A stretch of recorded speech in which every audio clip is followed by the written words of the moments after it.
জীবনে চলার পথে সবাই পাশে থাকবে না, কেউ হাত ধরে এগিয়ে নেবে না, কেউ মাঝপথে ছেড়ে যাবে। তবুও দাঁড়াতে হবে নিজের স্বপ্নের জন্য, নিজের ইচ্ছার জন্য, নিজের আত্মসম্মানের জন্য।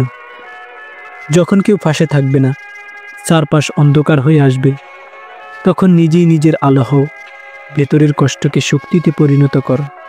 মনে রাখো, তোমার ভেঙে পড়া মানে তোমার হার নয়, তোমার উঠে দাঁড়ানোর মানে তোমার নতুন শুরু।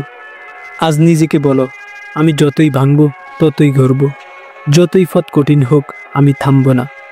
কারণ পৃথিবীর সব গল্পের মতো তোমার গল্পেও জয়ের অধ্যায় আছে। শুধু সেই অধ্যায়টা তোমাকেই লিখতে হবে।